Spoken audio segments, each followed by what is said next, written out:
and welcome to A Time to Thrill. This is your host, Amy Austin.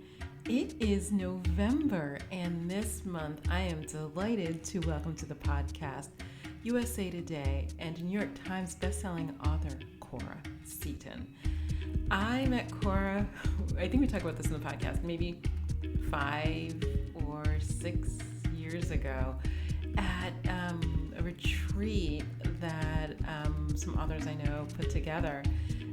We rented a beach house. We went to Oceanside, California, and we spent a weekend together talking about the business of books. It's a big business and requires a lot of monitoring, especially from independent authors. But one of the things that I remain grateful to Cora about, and we do talk about this during the interview, is that Cora is a really sort of thoughtful person, and she thinks a lot about business and how to approach her business and shares those approaches with the rest of us. It's one of the things I love about the romance community, that it's full of really sort of smart, brilliant women who share their approaches to business as well as personal life. And the two things that she shared during that particular retreat were about carving out time for family, vacation, and other things, and not believing that we can all write 365 days a year. Some of us do, and many of us believe we can, despite, young children and spouses and other life commitments. The other thing that she shared was, at that time, she had hired, maybe not her first assistant, but I think her first full-time on-site assistant, and she shared her thought process about finding that assistant and some super amazing tips that I was able to use years or months later when hiring an assistant that was local here in Los Angeles. And I really appreciate her thoughtful approach to business and her willingness to share the results of her deep thinking about things that I might not necessarily be thinking about. It's something I appreciate about Cora and something I appreciate about the community as well. So I really want you to enjoy this sort of far-ranging interview where we talk about a lot of things, but I just wanted to share Cora's insights with all of you because I think they're brilliant and I deeply, deeply appreciate them. Before we get to the interview, there is one thing that I would like to share. The two Nicole Long books that came out this year, Outcry, Witness, and Major Crimes, are now available everywhere. So you can download them in addition to Amazon at Barnes & Noble, iTunes, Google, and Kobo. I hope you appreciate the beginning of the Nicole Long series. I am almost done with book 3. I'm really enjoying her journey in the Cuyahoga County courts, as well as the new head of Major Crimes. So without further ado, let's talk to Cora Seton.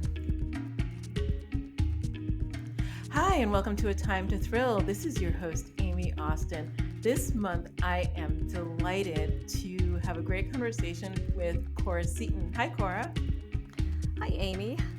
How are you? I'm fantastic. How about you? I am not in Canada, so maybe not as fantastic as you, but we're doing.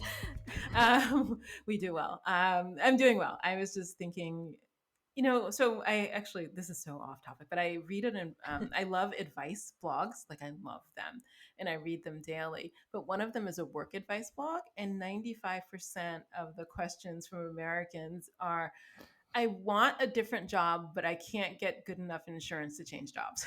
And it's just, I find it slightly bleak because I think if we had health insurance, people could do so many more things and have greater creativity and greater entrepreneurship, which in theory we support, but they're tied to jobs. If they have any kind of chronic illness, regular medication, anything, it's pretty awful. Sorry, I don't know why I got on that sidetrack.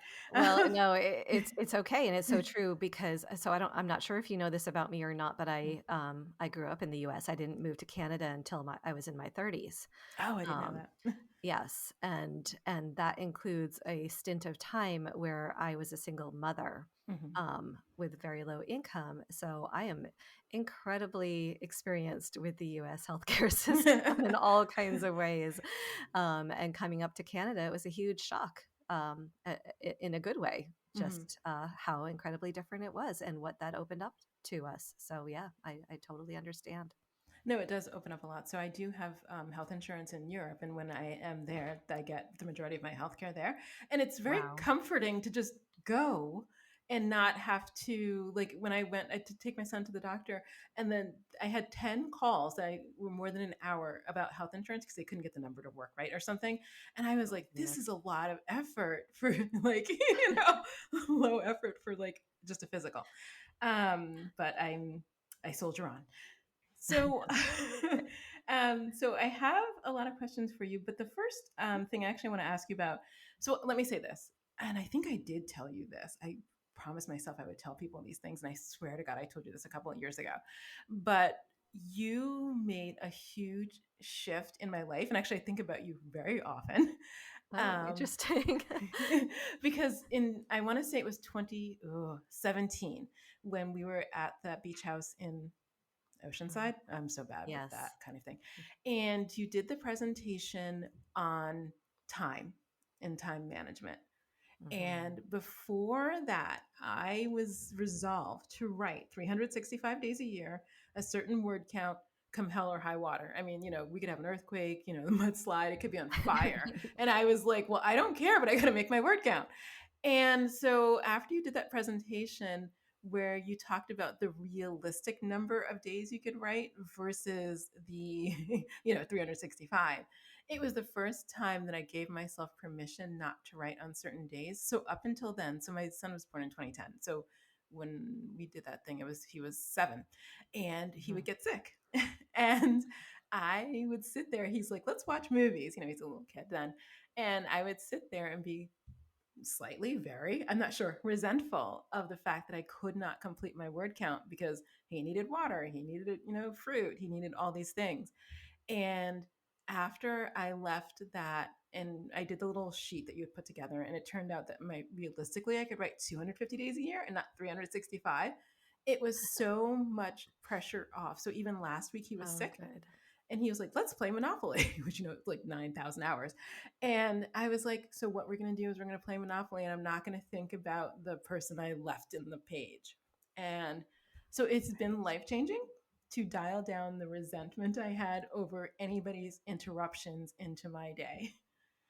I'm so glad, and I'm sitting here and thinking back, and like, yeah, I had put in a category for sick days, hadn't I? For Yes. like extra days. Yeah. Yes. And you had floating, it was like a day, you had floating Yeah. holidays, sick Yep. days, Yep. vacation, weekends, in, other things depending on people's family structure. And I was Right. like, oh, so it's like a job. But I was working it like it was, I don't know, like an obsession. I don't have a good word for it, but it was like, I got to do it every day. Oh. Honestly, it's funny. People sort of throw around the term workaholism, right? Hmm. And Hmm. but there's an actual definition for it, and I think a lot of romance authors actually probably meet the definition. And there's a point at which it goes beyond being a hard, dedicated worker, and essentially, all of us are. We're startups, right? Hmm. Like we Yes. are, and so just as we have this picture of computer programmers who work all night, every Hmm. night, for weeks on end. Especially, I mean, I think it's still happening now, but especially in the early days when we were all just tackling this indie publishing thing, Right. we were all working like that. And I'm not sure, I'm not sure I really had enough conversations with other people about how they were balancing work and life at that point, because I know for myself, I wasn't. No, And I so, don't actually know anybody who was balancing it. We were just like, write more books or do more marketing. yeah, I mean, there were years where I literally, because I'm like, at first my office was, in my bedroom. Hmm. I would wake up, my feet would hit the floor, and the first thing I did was cross the room and turn the computer on, Hmm. and started working. And yeah, sure, there were interruptions during my day. I had 4 kids, so I got interrupted. Um, but at 11 o'clock at night at bedtime, the last thing I did was stand up from the computer and turn it off and go to bed. Right. And that went on for years.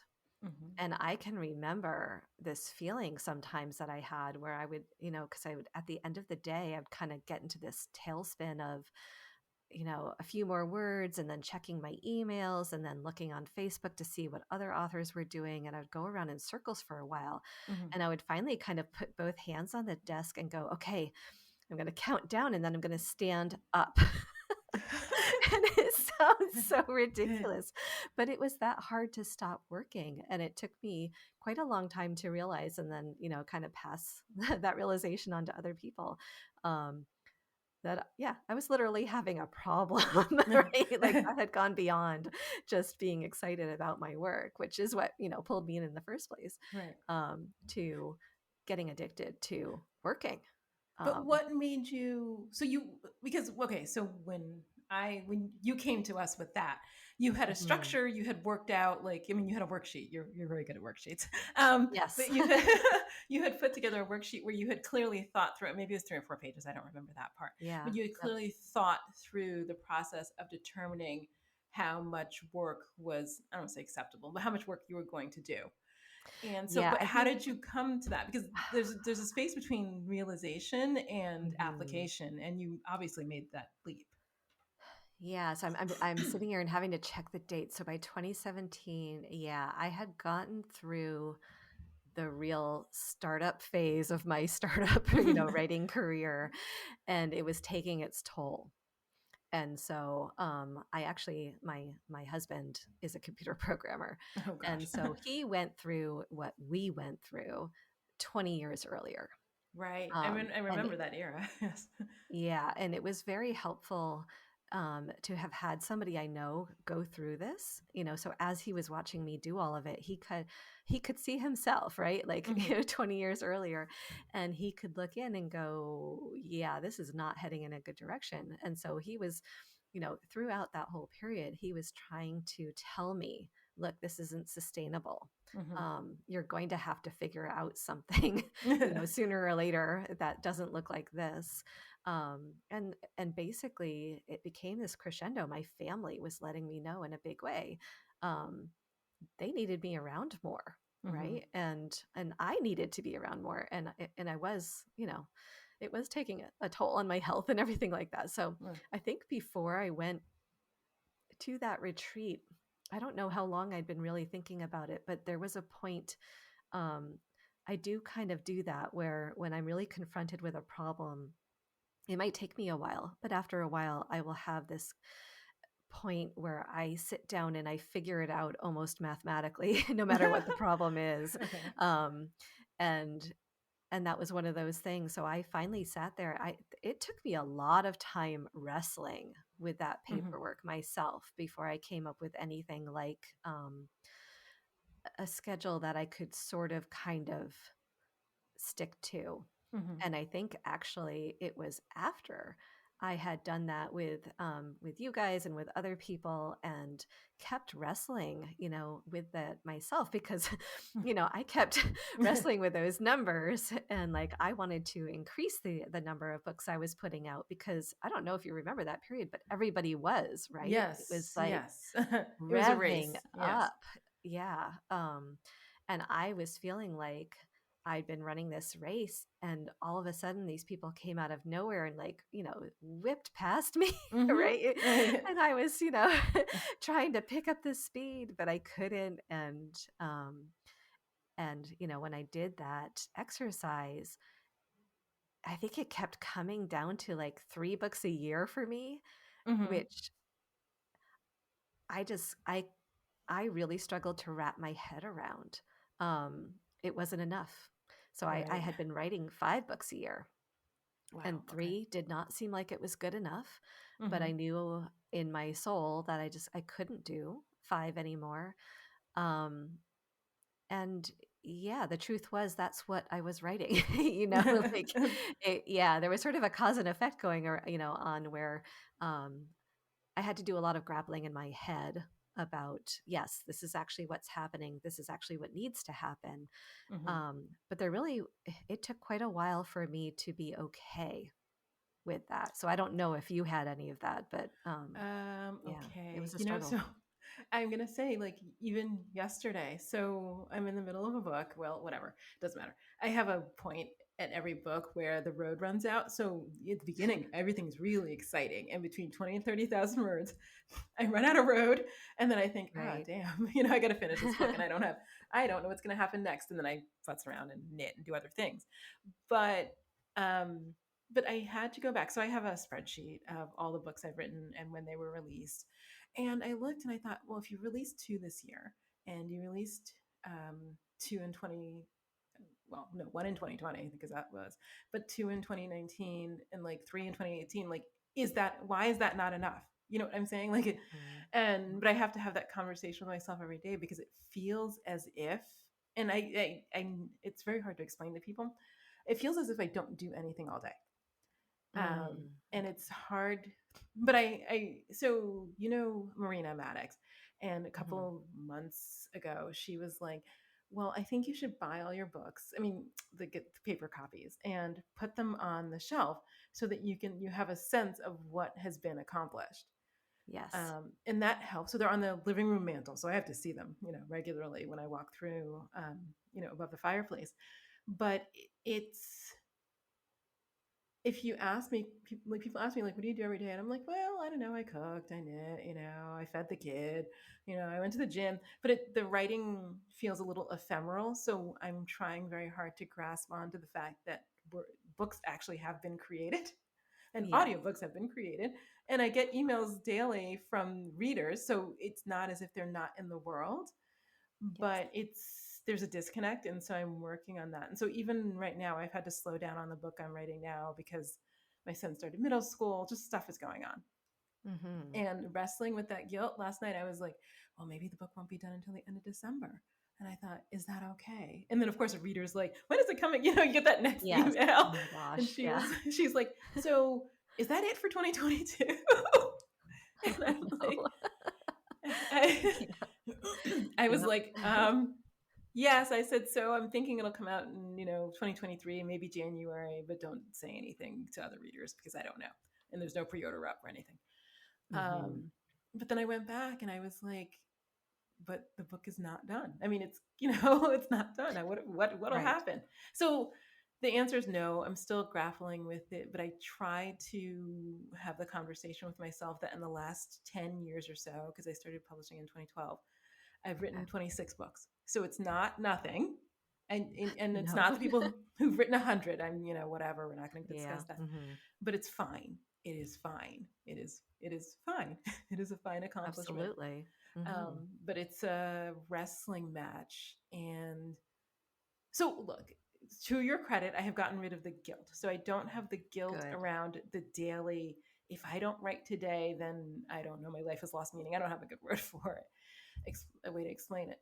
So I've moved Mm-hmm. past that, but still, it's like a monkey on your back, It's like, well, how far did I get? Well, I've only written so many words, but the book has to be 70,000, and I'm not there yet. It's 38% done. It's 42% done. Yes. And I do have a daily counter. I like to count everything. So I count steps, I count exercise, I count word count, like everything I count. So every day I look at it and it has a percentage and how many days are left and how many words I have to write. And that's probably a thing I should let go of. Not ready yet. So I'm still grappling with it, but it's better. And you made it a lot better. I mean, it's Good. so great to be able to sit with my child without the guilt, just Absolutely. without it That's at all. crucial. And he's 12, he'll be 18 one day, and then he'll be out, and then I'll have more time. Um, but but I spend more time with him, and especially when he was little, like when he was 2 or 3, he used to sit next to me and mimic typing. Oh, And I thought, oh, do I I love type that much? Like, I don't, in my head, it doesn't seem like that much, but sometimes he would have a hard time going to sleep. And I was like, just sit next to me. And the Mhm. white noise of the typing, he'd fall asleep. Right. Or he would look at me when he was 3 or 4. He looked at me, he goes, oh, I'm in the middle of something. And he would just turn away and like imitate me typing. And I was like, what are you doing? And he goes, well, you always say, he'll ask for something. Who knows? And I'll be like, I'm in the middle of something. I'll be right back. And in my head, it's 2 minutes, but he said to me, it's like 10 or 15. Oh gosh. Yes. And so, and so now, even now, like yesterday, he said, "Oh, I don't know what he wanted to do. He wanted to cuddle." And I was like, "Okay, I'm not going to look at this email. I'm just going to close the computer because if I don't, obviously it'll be 10 or 15 minutes, Hmm. and time will have passed." So I make an effort to prioritize his needs as a child, and Yes. but without the guilt and without the resentment. And that's the best part. Whether or not I feel like I do enough work is a different conversation, but at least as between me and the child, I let go of any of the feelings I had that he was keeping me away from my writing. I think that's incredible. Yeah, that's a great way to turn it around. Mm-hmm. But that's it. It hasn't gone any farther than that. Well, yeah. I like the self actualization of the rest of it, but I don't. Not today. Not today. Yes. Not today. Um, so, but but one of the things that you seem to do well, from my perspective, is self care. Because there was a time. Okay, I'm not good at time. I will say this: I write everything down. I'm not so good at time. But there was a time Mhm. that you gave up Facebook for, I feel like it was a year, Right. Oh my and gosh. Yep. I don't know if it was 2019, 2020. That runs together, so Yeah. I'm not going to be good with that. But Mhm. what was it that made you recognize that stepping back from social media in that sense, in terms of like the personal interaction sense, was going to be good for your mental health? Mm. It really did come down to my mental health. I went through a very interesting period where, when I started writing, it was really fun because I got to it late, right? I got to it in my 40s, Mm-hmm. and it was what I was always meant to do. Mm-hmm. And so I had, 20 years of being an adult doing work that was fine, but it wasn't my calling. Right. And so when I finally got to, this work, it was great. I kind of stumbled into romance. That wasn't initially what I had planned to do, but I had been an avid romance reader when I was younger, and I had a lot of fun with it. And I chose the small town kind of Western uh, genre to write in because I had done quite a bit of small town living Mm-hmm. in between big city living, or sort of kind of Mm-hmm.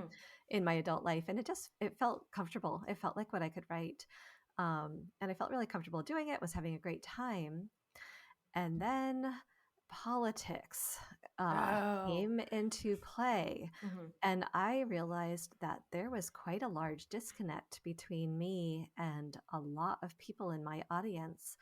And I don't know how other authors felt this.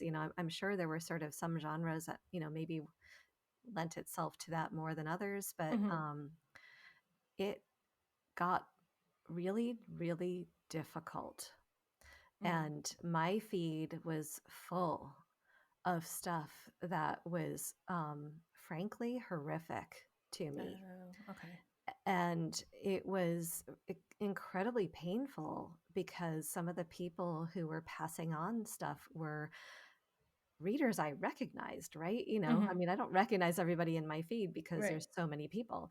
But these were names that I recognized. These were people who had supported me, that I'd, interacted with, and they were turning out to be people who I didn't recognize. Mm-hmm.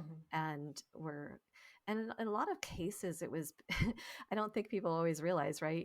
That when they like somebody else's post, it shows up for other people to That see, Yes, that's checking, right? right? Yes. And Yes. so in many cases, it wasn't that my readers were posting Mm-hmm. offensive stuff, but they were liking Uncle Billy Bob's post, Mm-hmm. about something that was offensive, which was just as bad to me. Um, and I was having days where I was going on just a tear of blocking people Oh. because Okay. there are lines that I just don't let people around me cross. Mm-hmm. So there was kind of a point where it would get to the point in my day where Facebook stopped showing me anything. Like they would start showing me like just random stuff. They stopped showing me anything from people who were actually my friends, quote Okay. unquote friends. Right. And it was just happening too much. I was getting off of Facebook feeling so angry all the time. It's really hard to write romance when you're angry. I have found. And I was just kind of this ball of fury for a Mhm. while. And so I finally decided that, yeah, if I was going to save my career, Mhm. one of these two things had to go. And it was also a good experiment to do to see like how important was that, Mhm. for my career and for my numbers. And and honestly, the other part was kind of a moral issue. I felt like Facebook was profiting off of an election Mhm. in a way that was unacceptable. Mhm. So, yeah, all of those things came together and I just decided, okay, I'm just shutting it down. And I did. It was a really good thing for me that I did that. Um, I did for sure see some of my sales go down, and probably a combination of those two things, that I was Ah. angering my audience. So I have to say, it wasn't only just going one way, right? Mhm. Uh, I was doing the unprofessional thing of lashing out and Mhm. um, Mhm. and reposting a very um, how can I say this, very broadly, like I don't think I reposted anything that was offensive, in what it said, but it Mhm. was offensive to some of my readers who believed the exact opposite of what Okay. it was Right. touting. Right. And so I was definitely getting into political wars on my professional Facebook page. Oh, okay. Right. And Mhm. that's not what we're all here for. And a lot of people who really enjoyed my books and probably even agreed with me were saying, look, this isn't why I'm coming to Mhm. see you. This Right. isn't why I'm coming on Facebook. Please stop. Mhm. Um, and so I put myself in the corner. I took a time out. Yeah. And I needed to. So, what's interesting is that over time, yeah, that doesn't happen anymore. I think I've blocked enough people over time, and made myself and my position clear enough that I am no longer attracting readers who don't share my vision in a way. But and I don't know if that's good or bad. I I don't, know you that's know, yeah, yeah, I I don't know know. that's that's a divide. That's so interesting. I don't I guess I must how can I say this? I must interact with social media in a different way. Well, yeah, I must I must do it in a different way because I did not. So the experience that you're describing is an experience that a lot of people have described. Like I guess Hmm. starting in, oh my god, what year are we up to? 2016. Yeah. And I did not have those experiences, but I had previously blocked. So I mean, this is horrible to admit. So my social media, maybe I see 10 to 20 people's posts, but I Okay. had muted a lot of people well in the beginning, but for different reasons. So when I was younger, fashion magazines were a thing in the 80s, and I sort of had to step back from reading them because they made me feel bad about myself because I wasn't thin enough or I didn't have enough great clothes or whatever the thing was. Yeah. Um, and I felt better for not reading them. I felt better for not watching certain kinds of TV shows. I got rid of cable. There was a lot of things I did, but it was the same with social media. But so I eliminated people who didn't agree with my politics. I just muted them or whatever you do where you're not friends with them, but you don't ever see them. Right. And but I did it also with some authors because, well, I don't have them anymore. But in the beginning of my publishing journey, I had those experiences where somebody's like, I just signed with, I don't know, let's say whatever, HarperCollins, and for $9 billion, and Right. I'm Yes. like, oh, well, I just got 5,000. You know what I mean? Right. So I had Yep. to block a lot of people just for my mental health because if the comparison is a thief of joy, then I needed to like step back from that. So I did not encounter what you did, but did you miss it? Or I mean, I know it probably made a difference in your sales, and I could see that. It never made a difference for me because I don't interact that much with people, which is to my detriment. Whatever, that's a different conversation. But did you miss social media? Because there's a certain, I don't want to call it addiction, but we get used to having that injection of, I don't know, attention, distraction, whatever in our day. And how was it without that?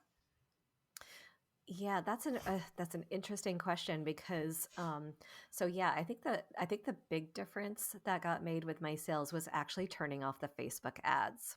Oh, Um, okay. and so I did that as well. I was just like, you know what, I'm not allowing my money to Hmm. go into this election was Right. my point of view. Okay. Um, and so did I miss it? Yes, it was like just, you know, just about anything else that you cut out of your life. And it's interesting what you're saying about earlier on. So it sounds like you kind of came to some of these conclusions far earlier than the rest of us, you know, got to them.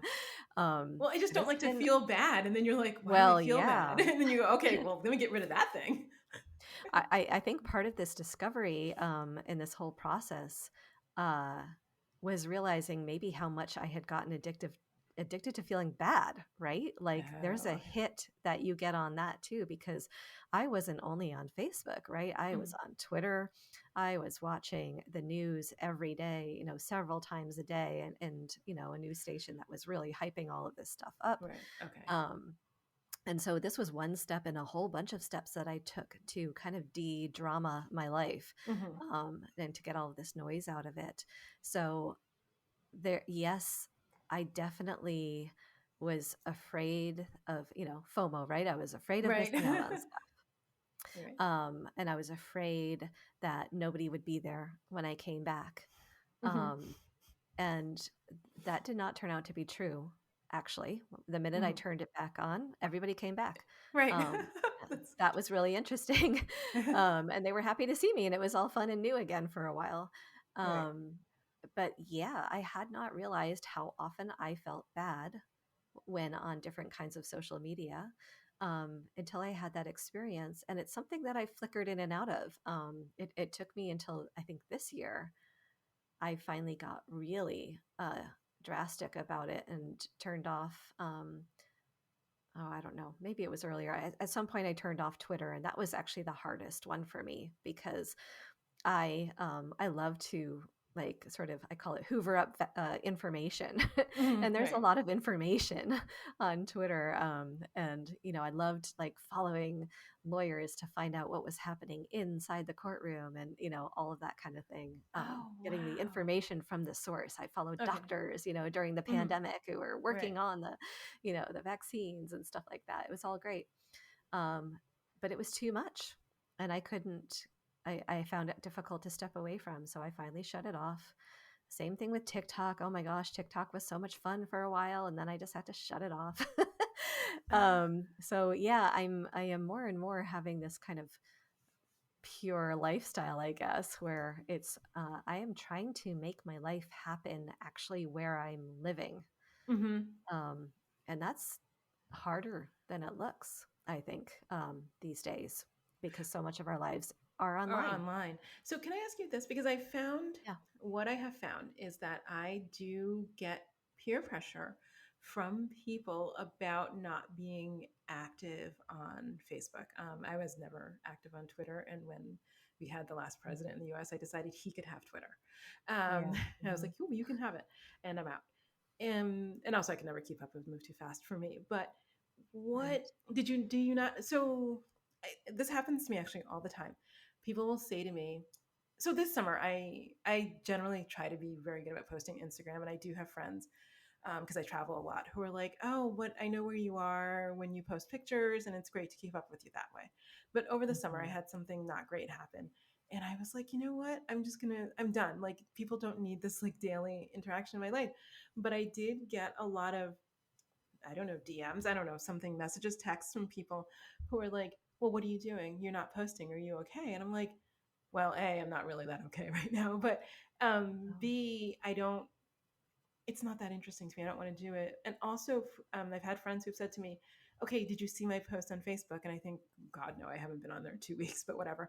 And they're like, well, I'd really appreciate if you commented or liked it. And they feel slighted when I don't interact with them Oh. on social media. And these are people I'm literally sitting and talking to in real life.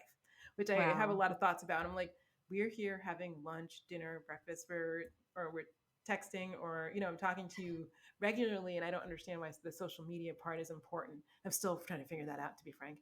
But I don't like that pressure. And sometimes it really does pressure me. Like, I'm planning to travel, and I was like, what if I don't post pictures of this new trip I'm on? How is it going to be? And then I'll see people at this party, and they'll be like, well, you never posted pictures. I didn't know you were away, or whatever. So I do feel some guilt about it. But Hmm. I don't, I try not to bow to the peer pressure, but there is a lot of peer pressure to be on social media. And in the beginning, there was a lot, to be honest, from my family, who's like, "You don't post pictures of your kid," and I'm like, "We're not. I'm not. Nope. I'm never going to be that Yeah. person. So you're Yep. SOL. But obviously, I'll send you school pictures, and you have my phone number, and you have my email. You know what I mean? It's not like we're not in touch, um, especially with family members. But did you find people were disappointed about your in lack of interaction or not being there? Yes and no. I think the people in my group were, Mhm. because that has, it's become a place, and it's a little bit taken on a life of its own. Now it took a long time to get there. It was Right. really driven by me for a long time. Um, but people liked it. Um, and so there was a little thing that was missing from their days, but you know, the world didn't end, right? Right. Like I know. it was okay. And I feel like, yeah, I'm trying to like parse this out as I'm listening to you. I think I've always been, in a way, a private person. Mhm. So, and people are kind of, I have to also say, I've always been lousy at taking photographs. So my family kind of gave up on me as far as the photographs were concerned a long time ago. And I do look at other families, members' posts, and just and go, oh, look, they've got yet another lovely, photo of their family. And I never get it together. And I never, my photographs just don't turn out very well. So I kind of let other people in the family take that role. Mhm. So that's been okay. Um, yeah, I think I I know I'm really going against the grain, and I know from my daughter is 21, and I have also done the thing where I don't, like, right when, when all of this stuff was beginning in the early days, I used to post some pictures and stuff of my kids, Mhm. and then they kind of asked me to stop, Mhm. and I stopped, Right. and I really haven't ever since. Um, and so, but my daughter definitely has the experience that you're having, where she wants to cool it Mhm. on the social media. It just takes time, It and does. It it sucks up makes so her much feel bad time. too, Yeah. right?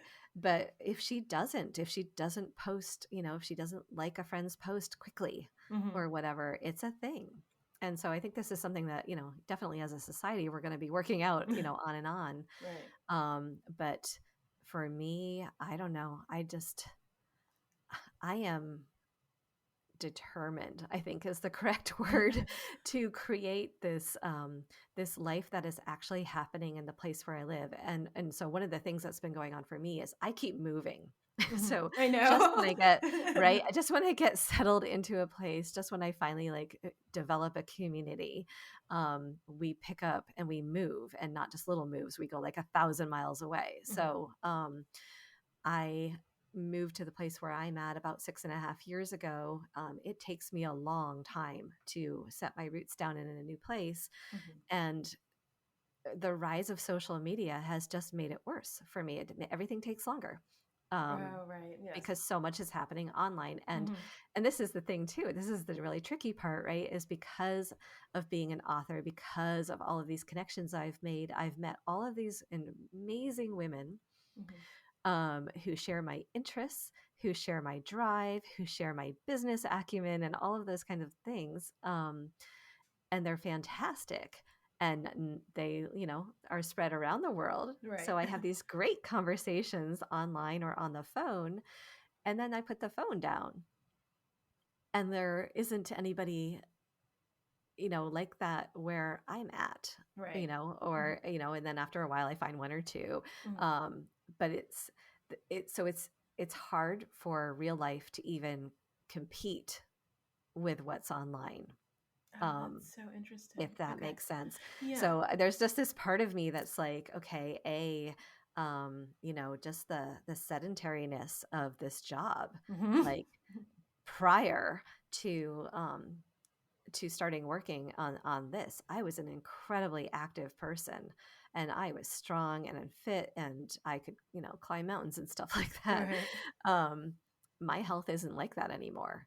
And so that's another part of me, just being absolutely determined to take my life off of online and Hmm. bring it back into the physical world, because that's where my body is. Right. Yes. Right? I need Right. friends who will go on hikes with me. Right. I need Right. activity. So yeah, I'm also just acutely aware of uh, when I'm online, somebody's making money off of my time I and know. my Yeah. eyes, Right.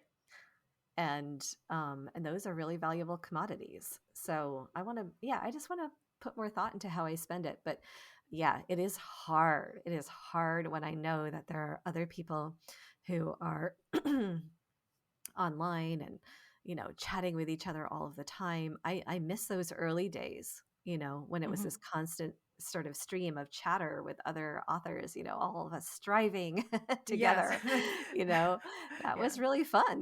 No, it was, um, I know what you mean, because I used to say, this is well before the pandemic, but people were like, what is it mhm. like being home all day? And I'm like, oh my God, but everybody else I know is also home all day.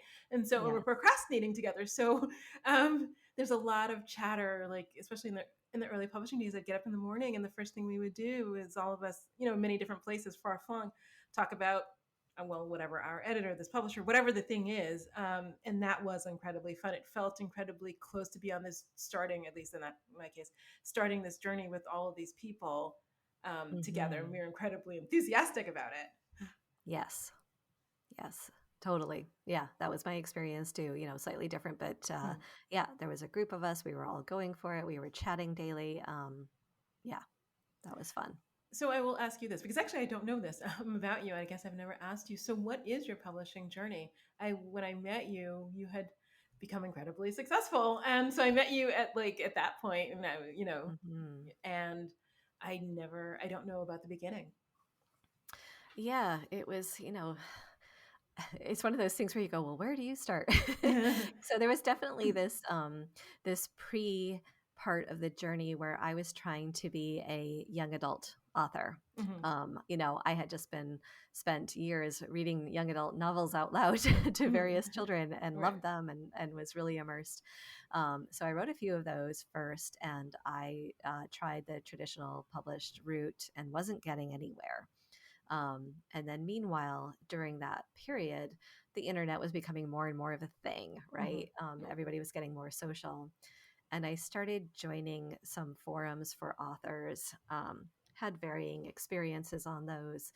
And somehow along the way, fell into, I think it was Romance Divas. Oh, okay. Um, Yeah. and that was a pretty exciting place to be at that point. And and so there was a point where I finally was like, okay, enough years have gone by and I haven't gotten published, and I need something to happen or I'm going to give up, Hmm. right? Hmm. Yes. And so I, looked at it from a business point of view, and I said to myself, I think that there are far more romance novels being published per year than there are young adult Hmm. novels being published per year. Um, and I have this background in reading them. Maybe I could write one of those. And I think at the time I had, I'd been seeing other people getting published with e-presses. Hmm. And so I thought, that might be the way to go, to get something and have an experience, getting published, working with an editor, that kind of thing. Right. And so I did NaNoWriMo that year, and I want to say that was 2010. Hmm. Um, and I wrote a novella and sent it to a couple of places, got it picked up by White White Rose Press, and and had that experience. They published the novella, they listened to me about what I wanted on the cover, and it was all really nice, and I liked it. Um, and then the day the book came out, I saw it up for sale with all of these other romances around it, and I instantly knew it wasn't going to sell Oh. because even though they had made this beautiful cover for me, Mm-hmm. it didn't look like the covers that Oh, were selling. I had a very similar experience. Did you? I got exactly what I asked for, and that was Yes, not what I needed. it was not what I needed. And I realized it instantly, Mm-hmm. but there was nothing to be done. Right. Right. Mm-hmm. Mm-hmm. And I just thought, I could do better. Mm-hmm. I could do this better. I need to be able to change something. When there's a mistake, I need to be able to change it. And people had been, rumbling about self-publishing. Mm-hmm. And I was also busy at that point doing audiobook production. And so that was kind of a thing that was happening as well. Um, and As a producer or as a narrator? Yeah, well, a little bit of both. I opened a company that was producing romance audiobooks, and Wow. Okay. yeah, I know that's a whole other side. That was a real learning experience, and so I learned quite a bit about business with that. I learned quite a bit about working with other people. I learned about my comfort or lack thereof of being a manager and managing other people. Mm-hmm. And I also just learned about, well, percentages, right? Like, Right. Yeah. there was one game in town, and that was Audible, and they paid you a certain percentage, and it was really hard to pay everybody else out of that percentage. Right. And that was kind of a constant thing. And so, kind of what happened, several things happened in a row. One was that I had been fighting with Audible about raising that percentage, and I had been getting it raised bit by bit by bit Mm-hmm. over, the time. And then I had just won this epic battle with them. I was so excited. I think I got 40% finally. It started out at 8%. We had been getting 8% to share with everybody who worked on the book: Oh, wow. author, narrator, Right. audio editor, Mm-hmm. everybody. So I got it up to 40%. And I was so thrilled with that victory. And then literally, like a month and a half later, they launched ACX. Oh, and they were like And 56 to I don't 80, weren't they, back then? Yeah. Okay. Yeah. yeah. So ACX allowed authors to connect directly with narrators and get their books done without a middleman like me. Right. But that wasn't the killer because, not everybody wanted to do that. Right. The killer was, I don't know if you remember, but they had a sliding scale on that Mm. went up to 90% I know the one person revenue who got a share. lot of those, but yes. Yeah, at the beginning. Yes. And I looked at that the day they put it out, and I just went, "What?" I called up my rep and I said, "Okay, I have to take back all of the what do you call it? The rights. I Right. I have to give back all of the rights to my authors." Right. And he was like, "But what do you mean? You've got them tied up for 7 years. You don't Right. have to give them anything." And I Right. was just like, "Are you kidding? Like, I am not going to hold somebody to a 7-year contract Mhm. getting their share of 40% when they can turn around tomorrow and get 90%." You're right. Right? Hmm. And he could not understand it, but I that's what I did. Hmm. I gave everybody their rights back, and I put it took a little while, but I put the company to bed over time. There was a lot of Yes, I've going back done and the forth same. and It's hard to figuring get it it. all out. Yeah. Yeah. But so that took us, somehow we got into 2012, and by December of 2012, it was shutting down. Hmm. Um, and I was having to look around and go, okay, what next? And honestly, I was fried with all of it. Right. And I just thought, I just want a paycheck. So I'm going to go and go back to school and become an accountant. Okay. And but a couple of things happened. One was my husband was like, look, you earned some money, you saved some money there. We could get by for about a year Hmm. without you making any more money. You have always wanted to write. why don't you take this shot, Right. and try writing full time? And then I also met a friend of the family who was an accountant, at a coffee shop, and I told her about my plans. And she just looked at me and she just said, "Honey, you are a creative person. You are not a numbers person. Go be a creative person." Mhm. And so I thought, okay, I will take 1 year. So this was December. I gave myself until September of the following year to earn a certain number per month, Mhm. from my writing. And if not, I would have started school in Right. September. Okay. Um, and yeah, so what was really cool about it was that prior to this, a few people in the romance divas world had really gone all in on indie publishing and had done very well and were sharing everything Mhm. about how they were doing it. Mhm. That was hugely motivating to me, and it gave me a lot of information. So I spent December of 2012 reading the book. What was it? It's branding, but it's not just branding. It's self branding, something like that, Mm. for dummies, Okay. and a couple of other marketing books. And so I had this whole template for creating my pen name and Mhm. my brand. And I spent the month coming up with the titles for the first series. I spent a lot of time looking at what was selling and what wasn't, in the small town, romance genre. I realized that mail order brides were a huge thing with, Mhm. like, cowboy romances, but Yep. they were historical. Mhm. I knew I didn't want to write historical, so I thought, let's bring it up, into the modern era. Mhm. Um, and I had also for a long time been having discussions with my husband about branding. And we talked a lot about Snakes on a Plane. I don't know if you remember that movie. Mhm. That was our touchstone for really, really good branding, was Snakes on a Plane, because you hear that title. I never watched that movie. That's too scary for me. But Right.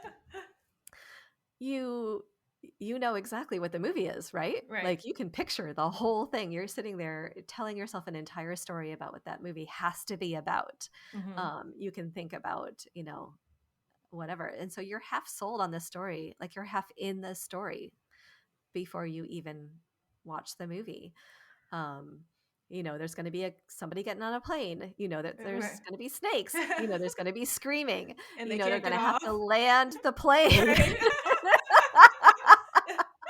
you know so I thought that's the title I want, and so I came up, finally, with the cowboy's email order bride. And I Mhm. thought, you're just gonna know what it is: lonely cowboy email order bride. Right.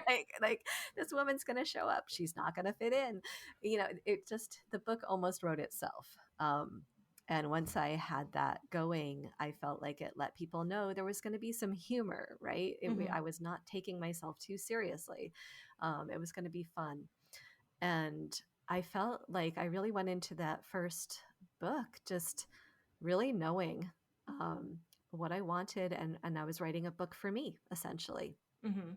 which Oh, I think yeah. was really spot on. Mhm. So I wrote the first one. I started in January, wrote the first one, started writing the second one within a month or two, like, going back and forth, finishing the first one, starting the second one. Meanwhile, I'm learning, how do you make a website? How do you get covers, made, all this kind of Yes, all that stuff. stuff, yeah. And I was, chatting constantly with other authors. So that was exciting. Every day was something brand new. I couldn't get enough of it. And so I put my first book out in April of 2013. And so exciting, right? Like, the Mhm. first couple of days, it was like I had 10 sales, and I had 8 sales, and I had 4, and then I had 15. And it was like, oh my gosh, people are buying the book. Right. And then one morning I woke up and I had 400 sales overnight. And I was just like, what What happened? happened? I went online. I'm like, oh my God, something happened. I don't know what it was. Um, Do and you of know that course, still Amazon. happens? Actually, I woke up this morning with 120 sales of some book and I thought, what happened? Oh, wow. And it's an Crazy. old book and Yeah. I never understand. I mean, I know somebody Oh, mentioned it somewhere, but I'm always yes. like, even when I Google, I can't find out where. But That's so yeah. funny. Yeah. In this case, Amazon had definitely given it a push, Right. right? And that's part of my journey. It was absolute right time, right place, right skill set. Yeah, there were so relatively few books out for people to buy that Mm-hmm. every book got so much more Juice. eyeballs on it, Yes. Yes. essentially. Yeah. And it took off. It sold nicely. Mm-hmm. And so right from the first month, I actually hit my money goal, Mm-hmm. which was quite low, but it was money we needed. Right. Um, and it just kind of kept going. I put my second one out a couple of months later, or maybe a month later. Like it was nice. Mm-hmm. But then 3 months went by and I didn't have a new book. I was panicking. But I did put I think I put two more out that fall and wrapped around into the next year with another one. And then somewhere in 2014, I want to say maybe February of 2014, maybe March, I got my first BookBub feature deal. Oh, wow. Okay. And I owe another author big time Mm-hmm. because when I said that I landed a feature, she said, "Why aren't you wide?" Oh, And I okay. said, "Because it feels hard." Mm-hmm. And she walked me through getting my book on all the different vendors and setting up all those accounts. Mm-hmm. And then the day, yeah, I don't have these numbers at the tip of my tongue anymore, but my feature deal happened, and that day, I want to say the first day, well over 60,000 people downloaded book one. Mm-hmm. And I think within the first, day or two, it was it was like 120, 150,000 people downloaded that book. Mm-hmm. Um, by the end of the month, I had sold over $90,000 worth of those books. Yeah. So that helped. Um, Yeah. my life changed overnight. Mm-hmm. So every day I came, downstairs from my attic office and reported my numbers to my husband. And we just sat there and like stared at each other Mm-hmm. and laughed in disbelief because it was just insane. Mm-hmm. Um, it was scary as well as, really, really exciting Mm-hmm. because all of these people were reading my books and that was kind of terrifying too. I But knew they yes. weren't perfect, right? Right. Yes. Um, those early books, oh my gosh, they weren't even edited. Like I didn't use a professional editor back in those days. So yeah, all Yeah. kinds of mistakes and Mm-hmm. stuff. People would say mean things. Yeah. And yeah, it was a trip. And of course that died way back down or whatever, but it was really off to the races after that point. And it was really like, okay, I need to work fast now Mm-hmm. because somebody else will catch the wave, Right. next. Mm-hmm. I got to ride this wave as hard as I can. And so I started really putting out the books and really working. I was already working hard, but now I was working really hard and really trying to meet the moment. Um, and yeah, I got into military books because one day we were just having this conversation about who else could get an email order bride, right? Right. We were coming up with all kinds of things. It's like the plumber's email order bride, It didn't have quite the same ring to it as the who was it? It was the Navy SEAL who got Right. it first. Mm-hmm. And yeah, the Navy SEALs kind of took it to an even different level. Mm-hmm. That was so popular at that point. And I was really writing stories that resonated with me quite strongly. It was about people who were, coming home from the military or just getting started in life, people who had, maybe their parents had died and they just inherited the ranch or, Right. whatever. But it was definitely people who were just getting going. Mm-hmm. And I felt very much like I understood that. I understood how hard it could be to Right. get going with Mm-hmm. your life because I had struggled. Um, and so, and the people, um, yeah, I feel like I had a lot of angst in my stories. I was feeling a lot of angst. I could really kind of channel that. And that worked. And I really, I felt like when I got to my brides series, I felt like I really hit my stride. Um, that's that's one of my favorite series that I've written. I've liked all my books, but Right. that was one. We like them all equally, like we love our children all equally. Yes, I know. Exactly. Exactly.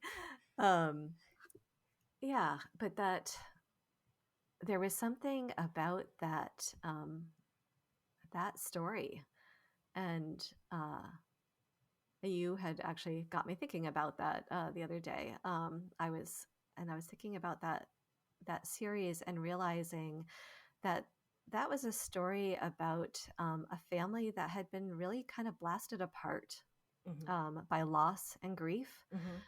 Hmm. And everybody's grief was making them do kind of weird things and,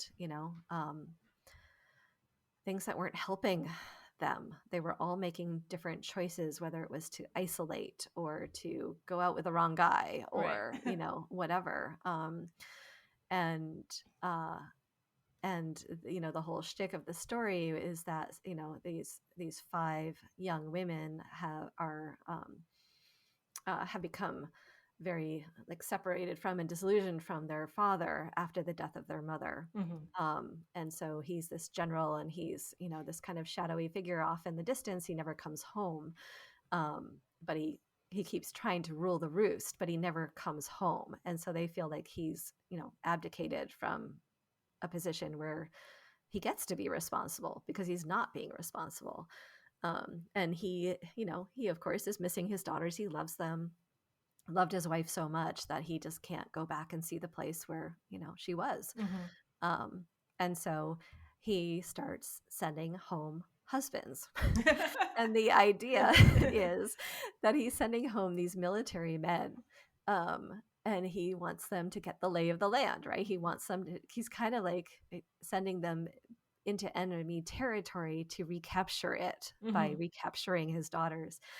And it's just such a crazy setup for the books, but it's a really good one too, because all of the men he sends home are men who've gotten in trouble with the Hmm. military, but only in ways they didn't mean to, right? Like they weren't Right. bad guys, they were Right. good guys who got into bad situations. And so they too, it's about everybody is needing to get back to a better place and to stitch it back together and to stitch this family back together.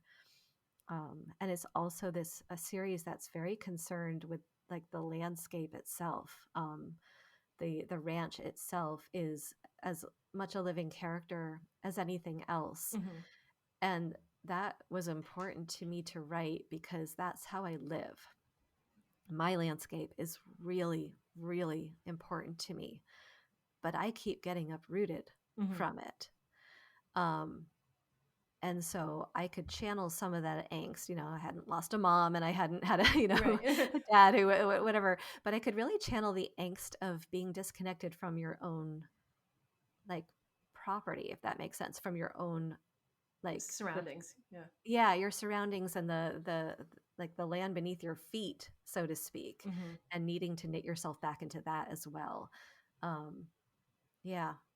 So anyway, yeah, I'm not sure we were talking about my No. publishing journey. We kind of got a little astray there, No, but but I do have a question that yeah, I'm noticing. yeah. So, well, it's been a long journey and I've met a lot of authors.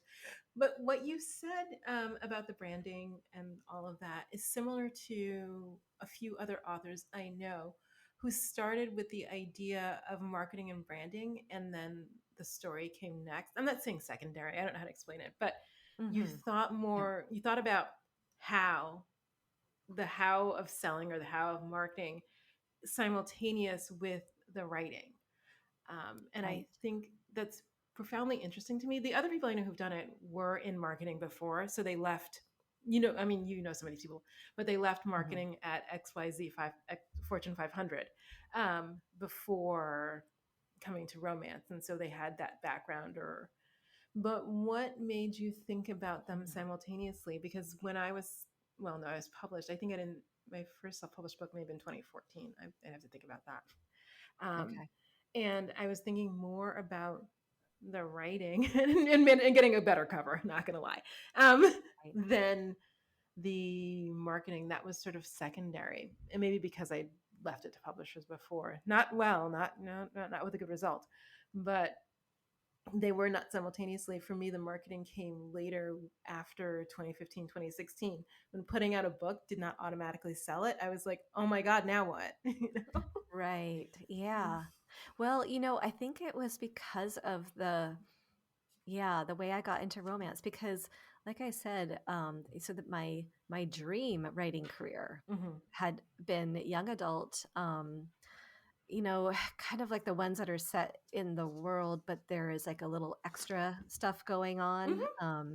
And I had this story that I loved and I wrote it and I just couldn't quite get it. And really, the problem at the end, I think it was actually a fantastic story. And I think if I was a different author, it might have actually been a hit. Hmm. But my problem with it was I set up this, it was kind of, a fantasy thing, but I set up a thing where I realized it was going to get into a war scenario, Hmm. right? As many do. Right. And I didn't really want to write war, Mm. but Okay. there was no other way out of this story Hmm. that I had set up. It was really, yeah. And so the first book wasn't selling, people weren't getting it. Hmm. So I obviously wasn't doing a good enough job. And then I couldn't really figure out how the series was even going to end. And, I struggled with that for years. Like that was like 5, 6, 7 years on that book and that, Hmm. series. So by the time I came around and was looking at publishing from a different point of view, um, the need to be able to sell was kind of paramount. And so Oh, I okay. couldn't just write. I wasn't just going, this is my dream book to write. Hmm. It started from the paradigm of I need to write something that's going to sell, Hmm. Okay. which meant, yeah, I had to look at it that way. That's okay. That's Yeah. super interesting. So, Yeah. one of the things that we've talked about in the last, I don't know, couple years is, well, you've toyed with, I don't actually know what you decided. Um, Mm, Changing genres, or I feel like we talked about, oh my God, my memory, that you were thinking of writing women's fiction. Um, right. and I don't know if you're going to do a new pen name. I don't remember all the details. I apologize for that. But That's okay. what where have you landed with that? One of the reasons I ask is, A, women's fiction is my absolute favorite genre of all time.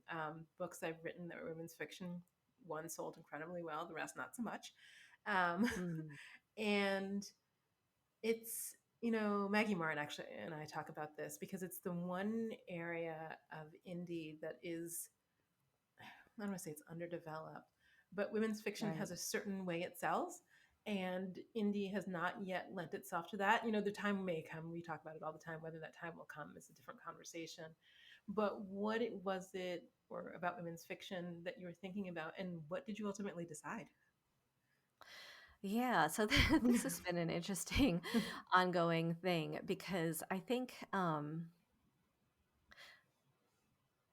so I kind of went for it, but I kind of didn't. Hmm. And so what I did was I did take a break, and I wrote a trilogy that was set in California rather than one of my, Western romances. So basically, all of my other books um, are written in the same town Hmm. in chronological order. So you can literally start with my first book and read all the way through.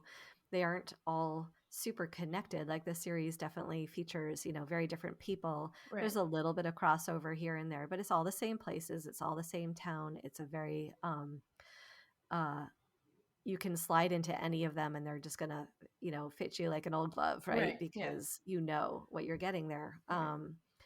And so I wrote a trilogy that was set in California, um, in a fictional town there, and I was aiming for women's fiction, and I think I missed the mark. Hmm. I think it was more contemporary romance, and like when I talked to people at BookBub and stuff, they were sort of struggling to figure out what it was, and we finally decided it was contemporary romance, not women's fiction, because I set up a friendship between three women. They each got their happily ever after. Um, I did have a lot of other characters, but there really wasn't that much of a difference between the way I wrote those books and the way I wrote my Chance Creek books. Hmm. And I figured out afterwards that I think maybe I don't exactly know what women's fiction is. Like, I don't have a good definition for myself, or maybe out of habit, I just did the same old thing, where Uh, I created a world and I started creating other characters who maybe also could have romances and, stuff like that. And so, really, the only difference that came out was just that it's a more urban, hmm. um, slightly, more urban place. Still a small town, actually, but a small coastal town. Right. Um, and uh, and I toned the heat level way down. Hmm. Not that I ever write super steamy, but Hmm. in my Chance Creek books, there's definitely scenes on the page, and in this one, it was more of a fade to black. Um, and Yeah, in that way, I feel like I didn't leap. Like I feel like I chickened out in a way. And so I did get to write about a new place and characters that I liked. And I probably will go back, Hmm. to that town too. Right. I left a pretty good setup for another series, which would be really fun. It has to do with a castle, castle by the beach, all kinds of fun there. But uh, yeah, I feel like I chickened out because I wasn't sure I could do something that people would want to read if if the romance wasn't pretty central to it. Oh, but this is so interesting because okay, so I think you're about my age, or maybe I think we're the Hmm. same age range. But I don't know if you've noticed historically. I'm not going to talk about now.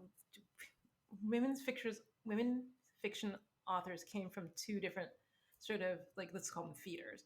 There were the ones that wrote like romance, category romance, or whatever that was, who wrote then bigger books where romance was still a feature, probably the genesis of that, the RWA, novel with strong romantic elements.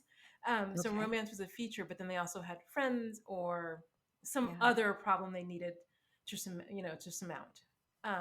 But then there were the other authors who wrote, oh God, I hate this because I call them '80s. I call them the death books, where women either it was the death of their marriage or literal cancer. Yeah. um, Okay. and so there were those two kinds of books that sort of occupied the women's fiction space. I'll call them bigger romantic books. There were 80,000 words where there was a romance, but also a miscarriage. I don't know. Something else happened. And Yeah. then there were the Mhm. other books where, well, my husband left and now I have to find out who I am, or I just beat cancer and now I have to find out who I am, or my mother died and now I have to find out who I am. Mhm. And actually, those books all of those actually still exist. But those were the two sort of, I guess, parallel universes in which women's fiction existed. So I don't know if you should discount the romance because they have both coexisted for 20, 30 years, in the same category. Whether they should be categorized together is a different conversation, but bigger books with women's themes get mushed together, as it were. Yeah, yeah. I guess in my mind, what I had set out thinking that I would do was writing something like, all the beach books where they're set on Nantucket or whatever, and there's always like three or four storylines Mhm. intertwined in one story. So Yes. it's sisters. There's three sisters, and you're finding out what's happening to each one of them, and then there's the mom. Right. I think that's what I meant to do. And then it just didn't work. I think, like I said, I think I kind of chickened out. Um, but Is it the there was fear that, of not selling? Because I remember you talking about, yeah. and we've all, not we, well, I've changed genres, so, but we've all had this sort of moment where you're like, okay, if I stop writing this, the thing that sells, and I go and write this other thing that is more compelling, whatever the reason is, or I'm burnt out from any Hmm. other thing, will it sustain the same way the romances did. And yeah. Yeah. And I think, yeah, so my position is kind of shifting, but back kind of when I started that, I still needed an income or whatever. Mhm. And and I had just heard so many stories about people who wrote one way, and that's what their audience wanted. Mhm. And then they went off on some wild goose chase about Mhm. their, oh no, now I'm going to be a literary fiction writer, Right. or whatever. Yes. And their audience was like, no, that's not what we're coming to you for, For. man. That's not what we want. So I wanted to have the, the humility to go, my audience is after a very specific thing, which Mhm. I've been writing. Right. Um, and I don't want to pretend, that I can suddenly write something completely different and they're necessarily going to like that. So there was kind of a point where I was like, well, okay, I want to write these California books. I want to be, somewhere different for a minute. Mhm. Uh, what are the common elements? And I realized that, yes, even though there's something I can't even explain why this is true. Maybe it's just proximity to bigger cities. But there's something about California coastal cities or towns. They're small. Mhm. A lot of them are small, but they're only like 20 minutes away from a major city, So so they true. don't feel small, Yes. right? And they feel different than, like, I've lived in a tiny town in Pennsylvania. That feels completely different than living in a small town on the coast of California. I can see Um, that. yeah, anyways, I wanted to write that, but I did realize that, yeah, there's still similar elements. You go to the same coffee shop every day. You go to the same restaurant. You see people after a while. You know their faces. Mhm.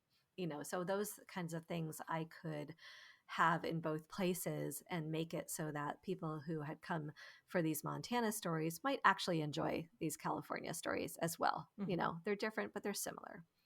Um, so as far as really jumping off to something else, I think what I realized, kind of getting into that trilogy, was I didn't have the bandwidth for it yet, because when I started thinking about it and was like, okay, am I writing something so different that I actually need a different pen name? Mhm.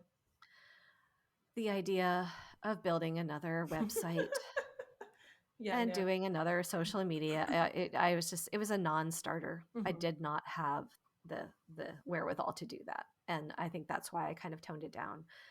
Um, so I guess, you're gonna have to ask me that question again in a few years, because I am now at a very different place. Yeah. Um, Right. So I guess my yeah. last question, I guess for you is what, well, I don't know how to ask this, because what I want to ask is, what does the future hold and what do you want the future to hold? And those are two different questions. Yeah, it's very interesting. So um I kind of realized that, I had I have had this dream career. I don't want to put it in the past, but there was this point of my career where I had this trajectory, which was a dream, Mhm. right? Like, it was everybody's dream. And it got so big so fast. And there was so much responsibility and so many moving parts. And I was trying to be a good businesswoman, and I developed a team, and I started delegating, and I was writing, and I was trying to get everybody else to do all the other things. And I realized at some point that it was really no longer fun. Mhm. None of it was. And other things were happening in the world, other things were happening with my relatives, and it just got to be a bit of a slog, right? And Mhm. and I felt like I really, really hit a wall. I just can't Okay. no way around that. Right. I hit burnout, right? Like, all the way, all the way. And I am proud of the fact that I have managed to handle that. I wrote to some extent through that period, and I have never put out a book that I wasn't proud of, Mhm. which was really important to me. But I did finally realize that I had to turn it down, like, the not the level at which I was doing. I needed to go down. Um, and a couple of years ago, um, doing a lot of soul searching, I realized that, giving away all of these different parts of the job actually was part of what made it no longer fun. Like, even though that was also the dream, right? To just be able to write and not to have to worry about all these other things. All the moving Um, parts, yeah. yeah, it actually turned out to be not as good for my creativity as I thought it would be, because I lost touch with parts of my brand, I guess. And and lost control of it to some extent is what I felt. And so I began to take it back. And so bit by bit, I actually began to dismantle the team that I had set up and dismantle my career in various ways and take it down. And then we sort of got to the point as a family, where, we were okay. I had set very, very, very specific goals of, where I had wanted to be at retirement and stuff like that, Mhm. years and years ago. Right. And so we reached the goals. We set things up. And so I spent this last year really dismantling everything down to as bare bones as possible, and just finally completed that process. Wow. And I am now basically back to where I started. This is so I interesting because you were one of the it, people who I don't know if you remember talking about management delegation hiring. You talked a lot about Mhm. setting up those structures. I remember that. I did, and it was the right thing to do, Mhm. right? Like, from a business sense, that was the correct thing to do. And I know other people who have done it and have really, done well for themselves through that. But it was too much. And and actually one of the things that I found out about myself was that strategizing is something that I love to do. And so I had actually like even given away the strategizing Mhm. part to other people who, were doing their very best to do a very good job at it. But that was where the spark came from. Right. Like, I strategize books, and then I strategize, how to, put them basically. Mhm. And so anyways, yeah, long story short, I have dismantled my career. This is like the weirdest thing I think probably anybody has ever done, but I have just piece by piece taken it apart again. I am now an author who is just writing and handling everything. It is all going much more slowly than I'm sure, some of my readers would like. Mhm. But it is taking me back to my roots, and it is bringing me back to my creativity. And I think, so I announced, to everybody, not readers, but everybody in my life and my sphere, that I have retired. But what retire means is I have retired from being this career persona. Mhm. I am calling my writing a hobby, in the sense that I am doing it when I can and as I can. I am doing it on my own. I don't have any um, expectations of it anymore. Wow. And so, yeah, I don't know exactly what that's going to look like, because I'm going to really try to be led by what I want to do rather than what I feel like is the next best thing for this business to do. Um, and I am hoping that I can get back to where I felt like in 2012, Mhm. eventually. So I'm probably just going to take a little break for a month or two and just kind of, live Mhm. for a minute. Right. And then I'm going to continue with, series that I've got open in the Chance Creek world. But I am going to allow myself to play with anything that comes along. And yeah, we'll see. We'll see. I don't Wow. know. No, It's kind of crazy. no, it's an amazing journey. And it's an amazing choice to make because I feel as if we're coming up on the 10-year mark for a lot of us. I mean, Yes. whatever. Yep. And at least the people in my sphere that I know. And that it's a reckoning of sorts. And how we're all dealing with the reckoning is it's a whole, I mean, I have a lot of these conversations very often, but we're all Mhm. dealing with a certain reckoning and making decisions about how to go forward. I think about it all the time, actually. Um, it's like, well, if I write 3 more books, would that be enough for life? And then can I do something else, or would I want to do something else, or do I need it to sustain me, or can it be a hobby? I mean, all of those questions that you Mhm. encountered, I think people especially after writing 10, 20, 30, 40, 50, 100 books, are Yeah. really grappling with as we come upon a lot of years of working very hard. Yes, very much so. And I think, you know, yeah, I think it's going to be really interesting to see what everybody does. I know that it will bother me if I ever leave, a series open, Hmm. so to speak. Right. So I imagine that will just push me through. Hmm. And there, I have other reasons to, want to just kind of keep that going. But yeah, yeah, it's actually fun to just be the only one that's mucking around in my business. Honestly, and I like just feeling back in control of all of the pieces. And in fact, I'm probably going to fool around with, teaching myself to do better like artwork. Hmm. Like my first book that I put out was I made the cover, right? And Hmm. like before too many months went along, I went ahead and got somebody professional to do it Right. because it was awful. It was really awful. Um, but I know more now or whatever. And I was like, that would be the most freeing thing in the world, was to That's think that I could come up with a story and then I could come up with the exact cover that I Mhm. wanted. That would be really fun.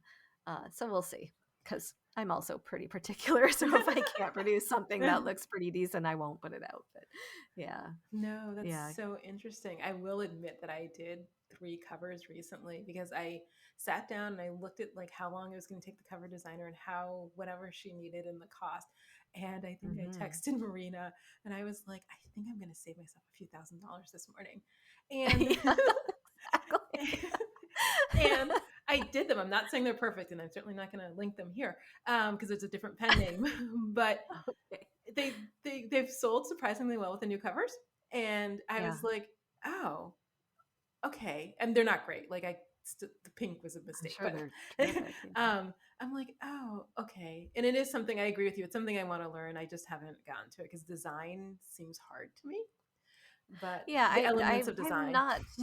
Yeah, I do not want to like make it seem like, oh, I can in a weekend I can learn No. what have spent their entire adult lives. Yeah. Um, but it is a part of the creative process that I don't get to play with. Mhm. And it makes me sad because I always have an exact vision of what I want a cover to look like. It is very, very difficult to get somebody else to read your mind, and Yes, see and what you're seeing recreate the internally, vision. Yes, trust me, I right? know. Um, Yeah. I feel like we So need I to I have, think. yeah, some conversations with both Theodora and Rachel Grant, Hmm. because they like to fiddle around with their own covers, Oh, but quite successfully often. Um, but I really want to thank you for talking to me, and I really appreciate. It seems that as if your journey in this writing, publishing, indie career has come full circle, um, yeah, and it really does feel that way. and that's an amazing place to be. So congratulations for that, and I'm dead serious. I mean, it's amazing that you have, I don't want to say faced the demons, but basically you've faced some of the hurdles and have figured out how to clear them. Hmm. Yeah. Well, thank you for that. Um, and I want to thank you so much. I know I went over my time. I really apologize, Oh, but I want to thank no. you so much for. I told you for. You asked the first question, and I was like, oh, we could talk about this for hours. I know. But I want to thank you so much for sharing your story and talking a lot about some of the difficulties, to be honest, of writing, because it's not, I know to some people at least, I've heard it looks glamorous. And I'm like, no, no, we're in our head all day. We're, arguing with ourselves about how it's going. But I want to thank you for your honesty and sharing some of those. And I wish you great luck in the future because you're a great writer and you're great at business. And I only see good things going forward. Well, thank you so much. This has been really fun. All right. Thank you so much, Cora Seton. This has been a time to thrill with your host, Aime Austin. If you enjoyed today's episode, I hope you'll share, rate, and review on Apple Podcasts or wherever you listen. It will help others to find and enjoy my conversations with brilliant creators. Also, please hit the subscribe or follow button on your podcast app. In addition to hosting this podcast, I am also the author of the Nicole Long series of legal thrillers. The first 2 books in the Nicole Long series are now live. You can download Outcry Witness and Major Crimes to your e-reader right now. I'm also the author of the Casey Court series of legal thrillers. These titles are available where other books are sold, your local library, and also an audiobook. You can also follow me on Instagram at ThrillerPod. You can find me on Facebook at Legal Thriller Author or A Time to Thrill.